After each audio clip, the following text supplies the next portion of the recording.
Share sa inyo ang isang post shared by Dr. Lorraine Badoy.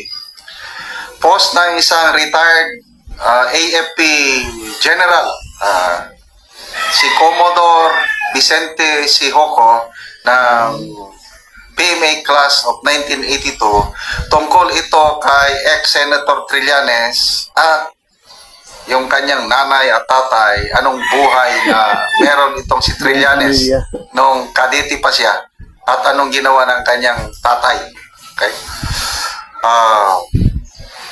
Nauna dito, si retired Major General Romeo B. Poques, nag-post siya na kine-question niya ang karakter ni Trillanes.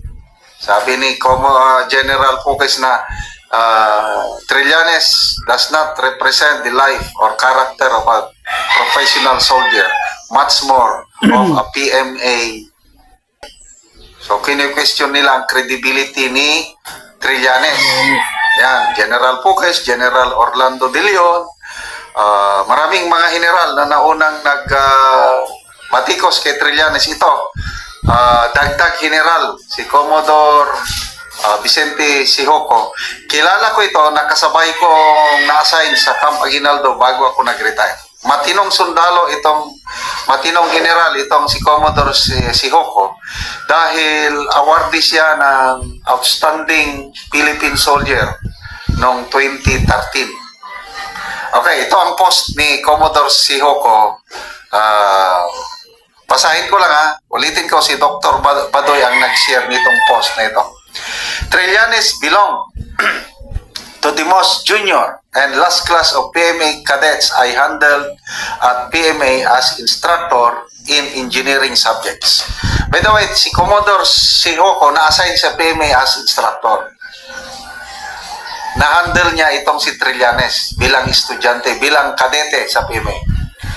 His father, Antonio Sr., PMA class of 1959, was the Assistant J6 or Deputy Chief of Communications Electronics, AFP, when I was the commander of PMA Communications Electronics Company and the COMEL Staff Officer of General Biason during his stint as PMA Superintendent.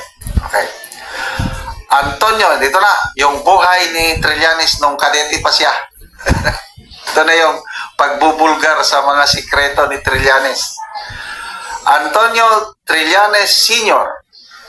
always called Damgard Trillanes Deport to report to my office after asking the PMA Commandant General Victor Garcia and General Narciso Abaya to release Antonio Deport from any duty during Saturdays and Sundays.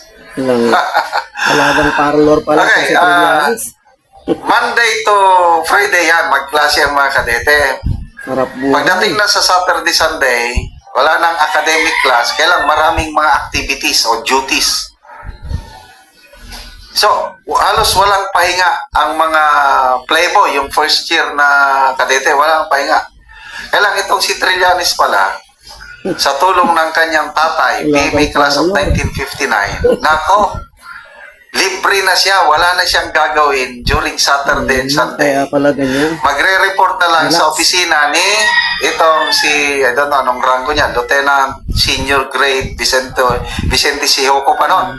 Kasi, tactical officer siya sa PMA. So, ito, first-hand experience, first-hand knowledge ni Commodore Sihoco nung nagtuturo pa siya sa PMA. Okay, tuloy. Ngayon ko lang nalaman ito. While his mista classmates were dying in the hallways of Melchor Hall during company-level punishments or masi-masi, Antonio Deport was enjoying in my office, cooking and eating lots of noodles along with his 3 roommates.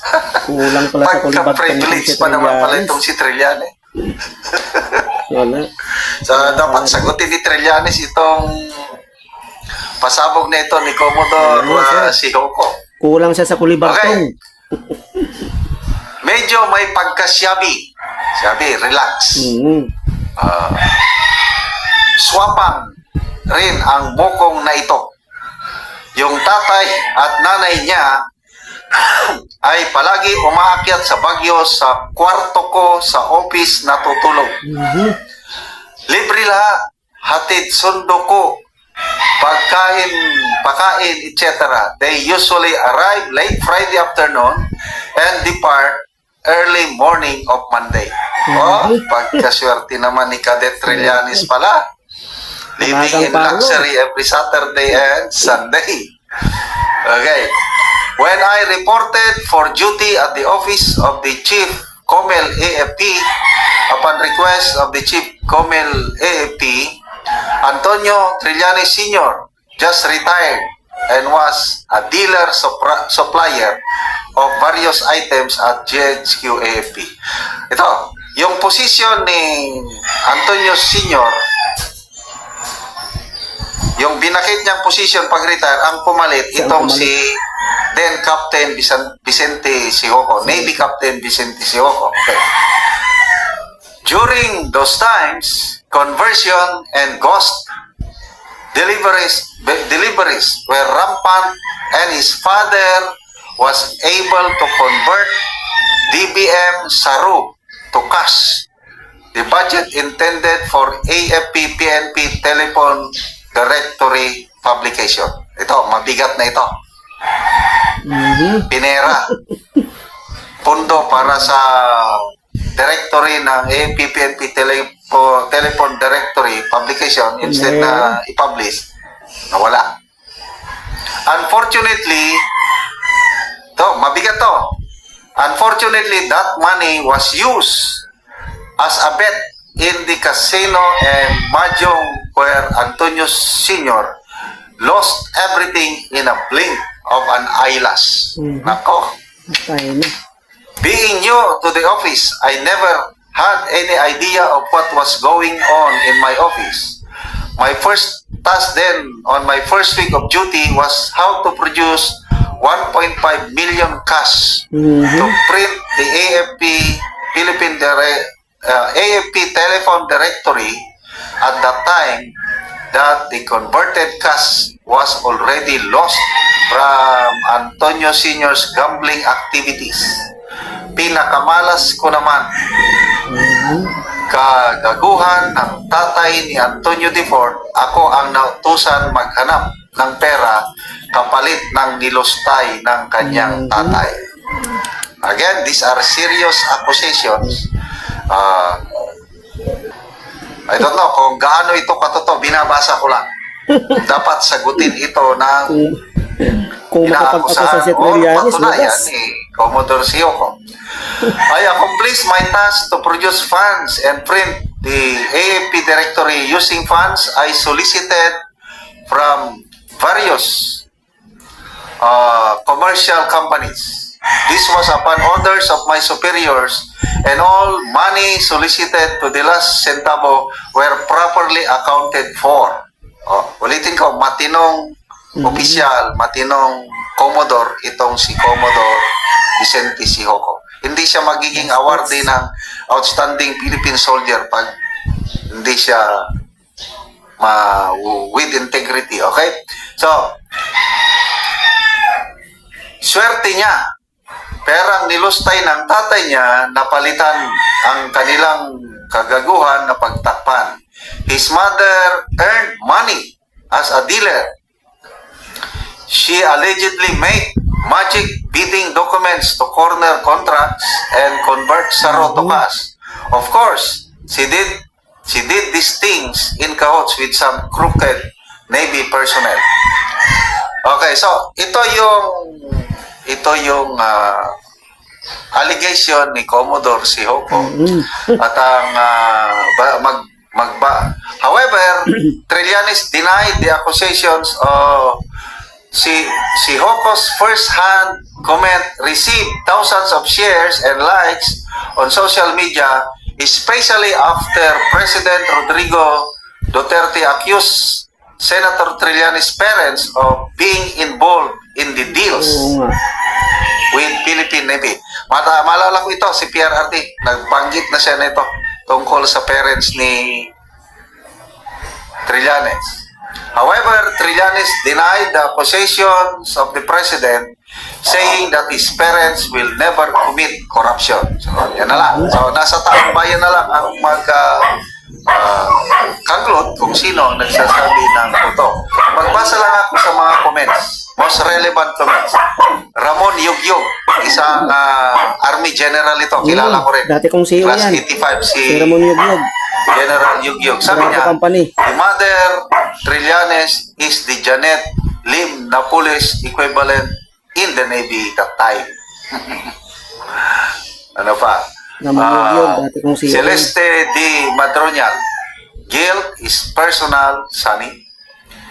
JC Anisito, sabi niya, Sonny, you're the son of your dad. And then, Minette Takay Marquez, without integrity, there's no credibility. Without credibility, there's no trust in this man. Oo. Marami pang mga comments sa ito. Sally Katakis Espera. It's nice, Doktora, meaning Doktora Badoy. Nag-resurface ni yung comment ko na kwento ng Life Trillanes. It happened when we were still staying in PMA. Ito, another patotoo pala ito. Nakasama niya si Trillanes sa PMA. Rachel Gildo, sabi niya, that's very true. Kung ano nakikita mo sa mga magulang mo, ay siya ding mailalagay sa isip mo. I was very young when I witnessed my parents saying no to the money in exchange of their votes. I don't know that it will stick to my mind, but I think that was the reason why I really hate corruption. I once tempted to do it with coworkers, but I couldn't take it, so I resigned. So, yan na. Unti-unti nang naglalabasan ang mga ganitong aligasyon. Ulitin ko, first-hand experience ni Commodore Vicente Siroco at idininay na hindi daw totoo ito, bahala na tayo, taong bayan, na maghusga.